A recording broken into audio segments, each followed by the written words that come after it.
पर दोहरी मार करी गई। पहले तो बिजली के बिल इतने ज़बरदस्त बढ़े हुए आ रहे थे, रिकवरी पूरी ताकत से चल रही थी, और जैसे ही मुख्यमंत्री ने बोला कि मैं बिजली बिल माफ़ करूंगा या आधे करूंगा, बिजली आना ही बंद हो गई। 18 घंटे किसानों की बिजली की कटौती चल रही है। उस कारण से सिंचाई के लिए उनको पानी नहीं मिला, उनकी फसल भी तबाह हो गई।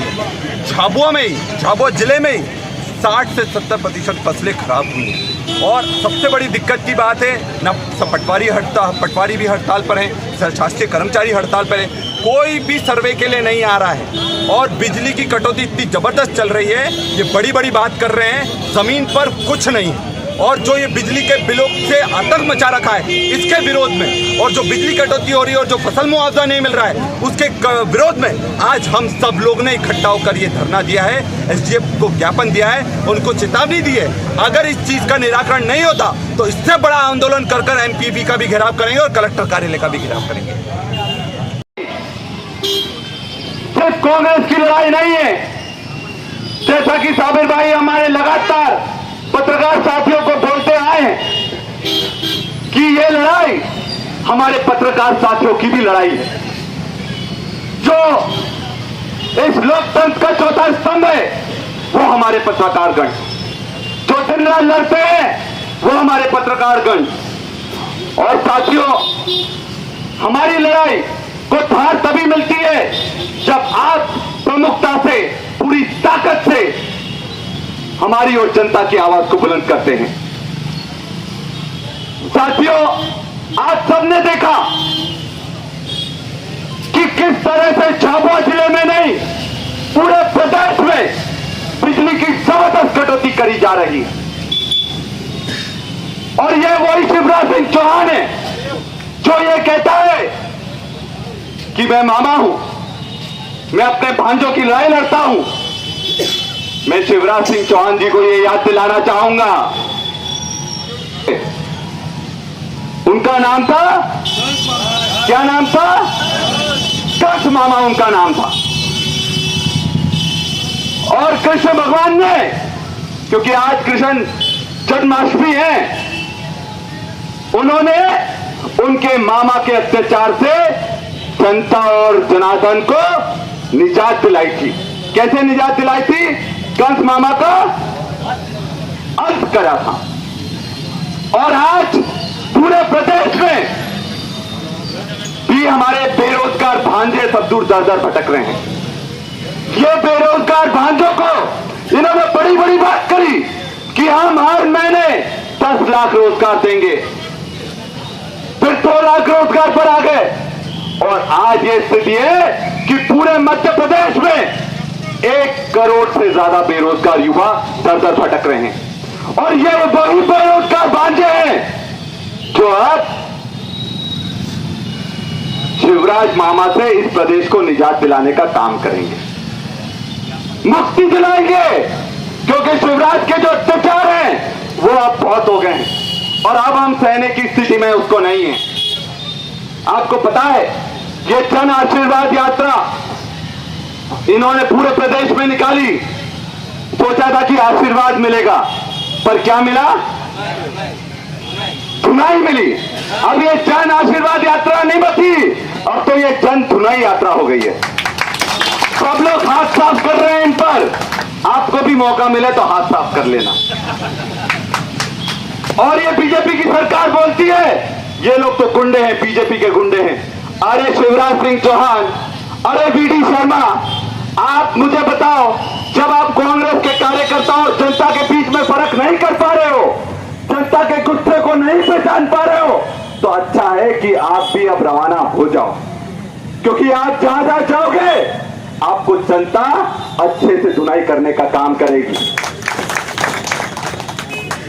और इसलिए ये लोग डरे हुए हैं कि अब हम जहां भी जाएंगे जनता हमारा गुस्सा, जो गुस्सा है जनता का, वो हमें झेलना पड़ेगा।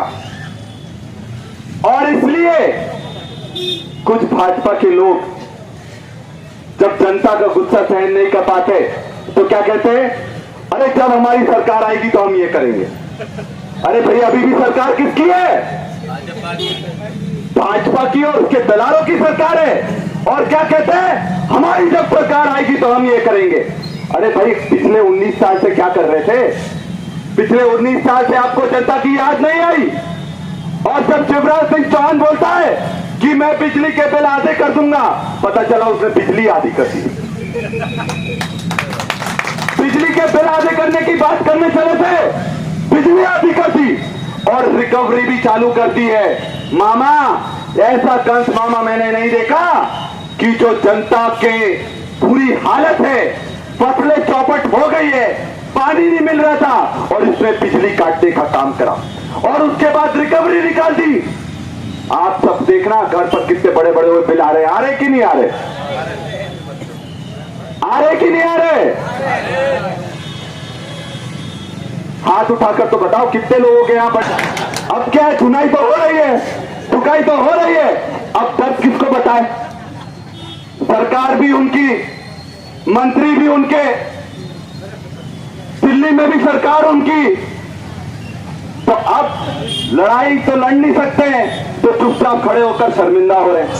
एक बीजेपी का आदमी मेरे पास आया, बोलता है बड़ी बुरी हालत है, बड़ी बुरी हालत है, हमने जिस सरकार को खून पसीने से ऊपर ले गए, आज वही सरकार हमारी ऐसी तैसी करने में लगी है। बिजली भी नहीं दे रही, पानी भी नहीं दे रही, मुआवजा भी नहीं दे रही, भ्रष्टाचार तो अलग चरम पर है। और भ्रष्टाचार कैसा?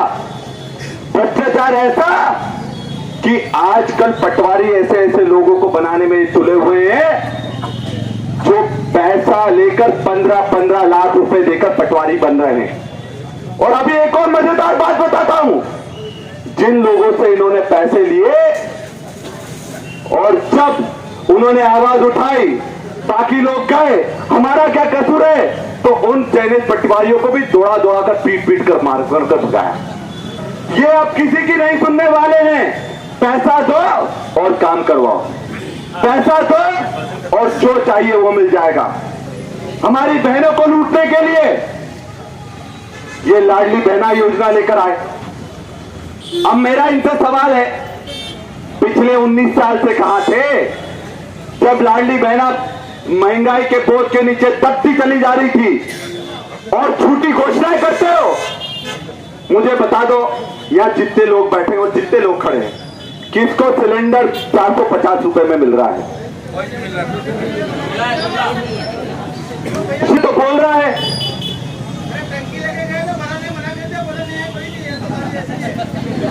अब तो ये देखो, सब लोग समझ गए हैं कि 450 रुपए का जो इन्होंने बोला था, झूठ बोला था। और क्या बोलते हैं, सावन खत्म होने में 2 दिन बचे थे।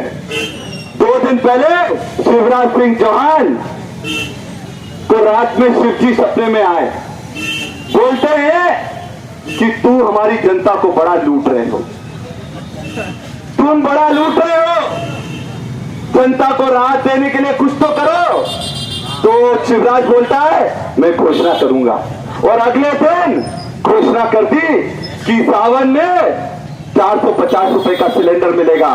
पता चला वो 2 दिन बाद तो सावन भी खत्म हो गया और अब दर भटक रहे हैं, हमारे लोग भटक रहे हैं और हम लोग उनकी लड़ाई लड़ने के लिए तैयार हैं। तो साथियों, अब संघर्ष का कुछ ही समय बाकी है, लड़ाई का कुछ ही समय बाकी है।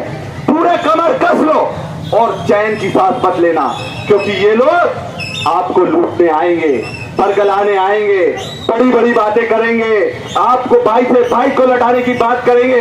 पर अब हम लोग समझदार हो गए हैं, अब हम लोग इनकी बातों में नहीं आने वाले।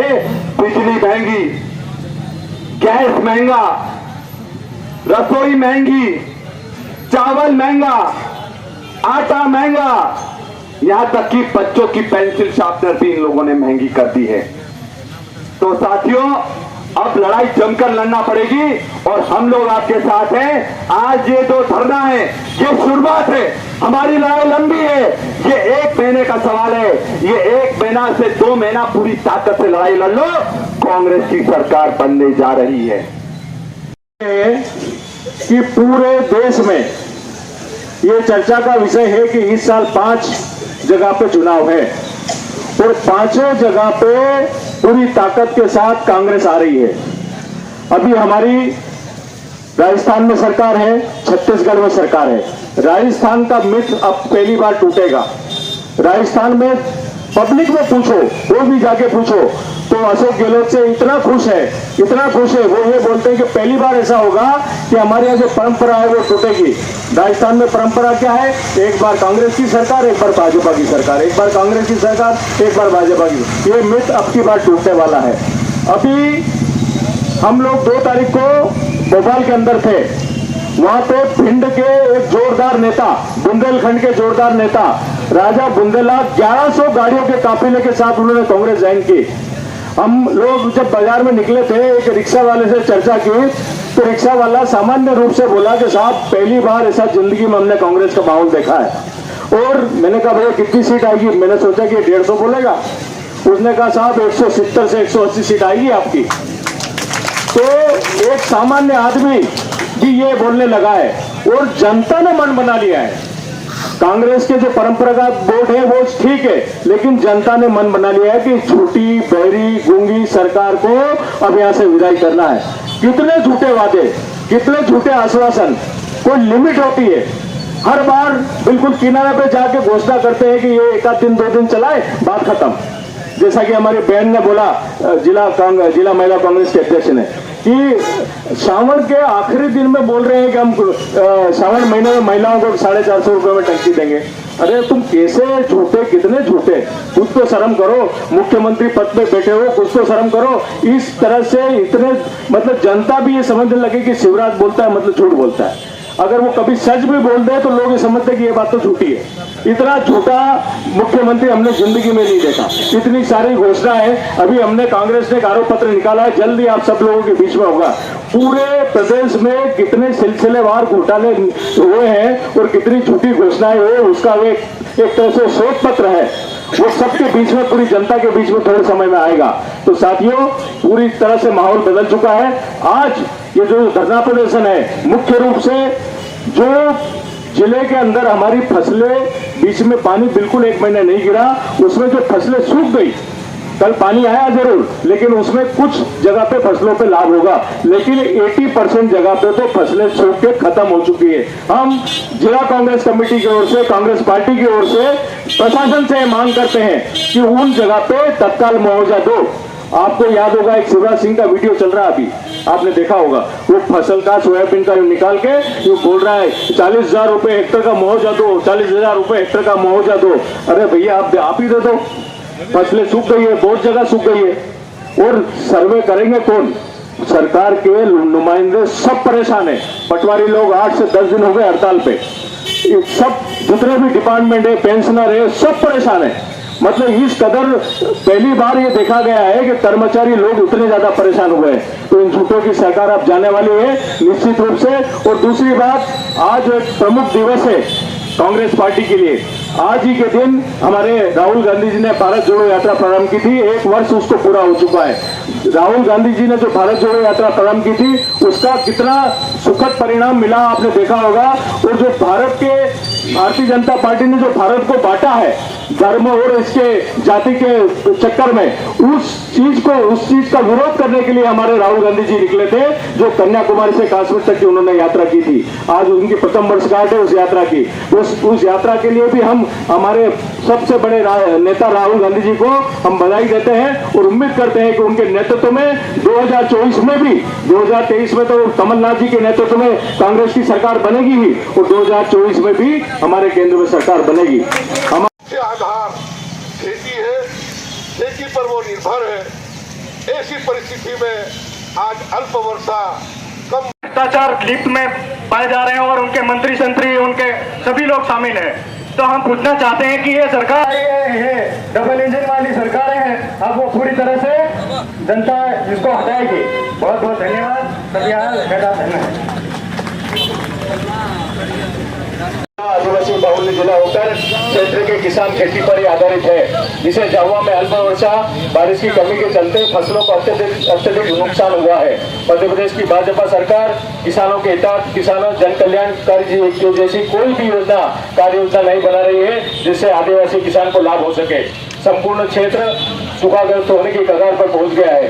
बारिश कम होने से किसानों की फसलें भी मुरझा गई है। हमारे जिले में 15 अगस्त के बाद बहुत कम बारिश हुई है। हमारे जितने भी मुख्य रूप से जो फसल है सोयाबीन और मक्का की, उसके अंदर भी जिस प्रकार से उन्नति उसकी होना चाहिए वो नहीं हुई है। अब जबकि किसान सिंचाई कर खेत में पानी पहुंचाना चाहता है तो ग्रामीण क्षेत्रों में बिजली कटौती 8 से 10 घंटे बिजली नहीं आ पा रही है, जिससे किसानों को भारी परेशानी का सामना करना पड़ रहा है। क्षेत्र के किसान खेती पर ही निर्भर है, उनके जीवन यापन की समस्या खड़ी हो चुकी है। अगस्त के आखिरी दिनों में और सितंबर महीने में हर साल जिले में 90 से 95 मेगावाट बिजली की डिमांड होती है, लेकिन वर्ष 2023 में इस साल डिमांड भी ज्यादा बढ़ गई है। अभी हर दिन 150 मेगावाट से अधिक बिजली आपूर्ति की मांग आ रही है। यह सब सिंचाई के लिए पानी की जरूरत के लिए हो रहा है। मध्य प्रदेश की भाजपा सरकार, जिले का बिजली विभाग मौन है। बारिश की कमी की वजह से किसानों को खरीफ की फसलों का बचा पाना मुश्किल हो रहा है। क्षेत्र के किसान आसपास के तालाब, नदी नालों से हर जल स्रोत से पानी लेकर फसलों को सिंचित करना चाहते हैं, परंतु मध्य प्रदेश सरकार की अनदेखी, बिजली विभाग अधिकारियों की मनमानी के चलते ग्रामीण क्षेत्रों में बिजली मुहैया नहीं कर पा रही है। वह भाजपा सरकार के किसानों के साथ भरपूर अन्याय हो रहा है। आज किसानों को खाद बीज की आवश्यकता है, वहीं सूखाग्रस्त के सर्वे की आवश्यकता है, परंतु बीजेपी सरकार के मुख्यमंत्री शिवराज सिंह चौहान की अनदेखी से पटवारी तहसीलदार अनिश्चितकालीन हड़ताल पर है, जिससे सूखाग्रस्त क्षेत्र का सर्वे बाधित हो रहा है। वो खाद के लिए किसान भटक रहा है। सहकारी समिति के कर्मचारी भी हड़ताल पर बैठे हैं। इससे साफ जाहिर होता है कि मध्य प्रदेश की भाजपा सरकार किसानों के हित में कार्य नहीं कर पा रही है। झाबुआ विधानसभा के क्षेत्र के समस्त कांग्रेस पदाधिकारी गण महामहिम राज्यपाल से मांग करते हैं कि तत्काल झाबुआ जिले में जितने भी क्षेत्र में सूखा फसलें सूख गई है उनका सर्वे कराकर उनको तत्काल मुआवजा प्रदान किया जाए और ग्रामीण क्षेत्र में 24 घंटे बिजली उपलब्ध कराई जाए, यही विनय है। बहुत बहुत धन्यवाद। यह जो हमारा महामहिम राज्यपाल तक पहुंचा देंगे हमारे मध्य प्रदेश युवक कांग्रेस के अध्यक्ष डॉक्टर विक्रांत भुरिया जी, हमारे पूर्व विधायक जेवर मीणा जी, हमारे ब्लॉक अध्यक्ष और सभी संभागीय प्रवक्ता, महिला कांग्रेस अध्यक्ष, ये आपको ज्ञापन प्रेषित कर रहे हैं। अभी